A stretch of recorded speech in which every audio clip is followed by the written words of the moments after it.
as well. Let's quickly talk about hot headlines in soccer before we go to Fans Forum. His name is Christian Pulisic, and he is going to Italy. He has turned down an opportunity to stay in the English Premier League. Chelsea owned his rights. He's on the final year of the contract.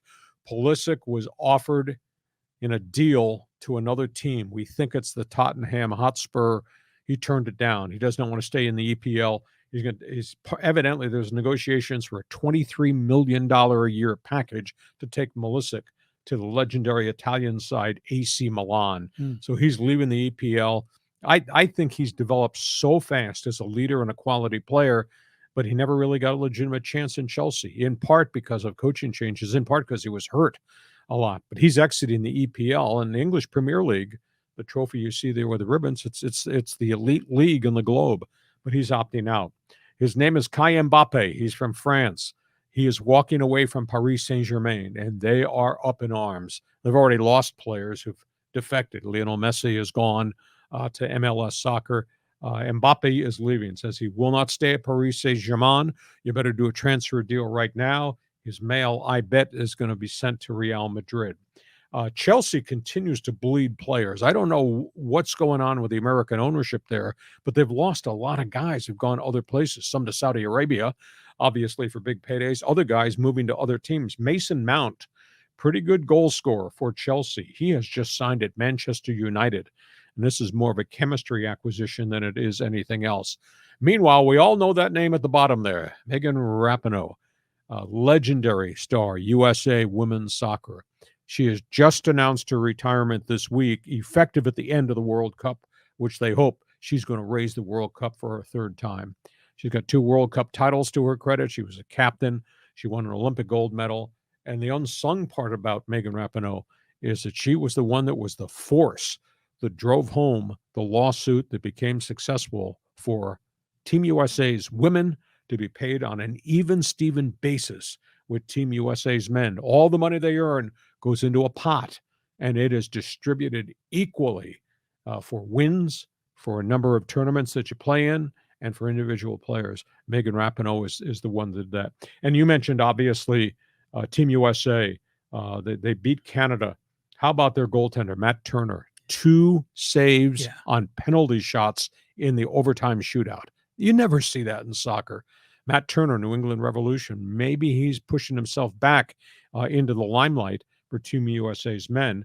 And, of course, now Team USA, and they're doing this, they've gotten to the semifinals of the Gold Cup, the CONCACAF Gold Tournament, without any of their star players. This is a second tier of roster of young guys that they are playing in this tournament. They're going to play Panama at Snapdragon Stadium this Wednesday, I believe.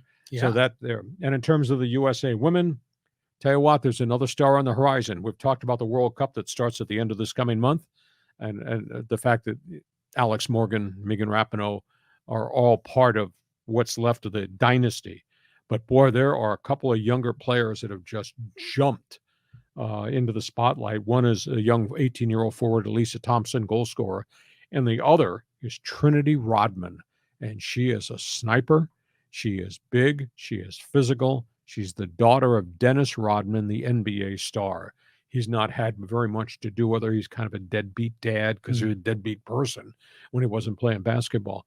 But Trinity Rodman has come out of nowhere and has become a force up front for Team USA's women. So I can't wait for you and I are soccer junkies. Well, I can't wait for the Women's World Cup to start. It's going to be so cool down in Australia. Yeah, I'm looking forward to it as well because I follow the men's program pretty closely, but not the women as much. But I'm going to really dive in here. And yeah, it's great seeing Rodman's kid in there because, I mean, all that's great genetics. Got a worm in the women's tournament, so this is good. But the Pulisic thing is interesting because, like you said, the EPL is at the top of the mountain, and the Italian league or Spain, France, it's like a step down, isn't it? Yeah, it really is. I mean, the EPL is a monster moneymaker. I think the English Premier League soccer is equal to what the National Football League here is stateside. Yeah. But He got involved in a situation where he went to Chelsea as a young player. He'd come out of Germany. I think he played at Dortmund as a young teenager Mhm. and got to Chelsea, and there was expectation, but he was so young, he didn't meet the expectation, and then he got hurt. He's had a whole series of injuries while he's been playing. So he's in the lineup, he's out of the lineup. And there's coaching personality issues, I think, there. And the media, I don't think, has treated Christian Pulisic as a star. He's a star this side of Oh, no the doubt. water, but over there, no. So he's exiting. I'm stunned that he would leave the EPL rather than go somewhere else on a clean piece of paper. But it's obvious he's going to AC Milan. That's what everybody internationally is writing about. Well, Landon Donovan was pushing Pulisic to come play MLS. Mhm. And then Alexi Lawless was saying, you can't do that because his skill set would erode. He wouldn't be prepared for World Cup 2026. So it's very interesting how, Donovan came back and played in the MLS. Maybe he thinks everyone else should follow his lead. Well, there is a salary cap. And let's understand, Landon Donovan came here at the end of his career. Pulisic is 24. Mm. There's a salary cap in MLS. This deal at AC Milan is 23 mil per year. Hey. So he's not going to turn his back on Italy to come play for somebody here in MLS salary cap level. So fascinating. Okay.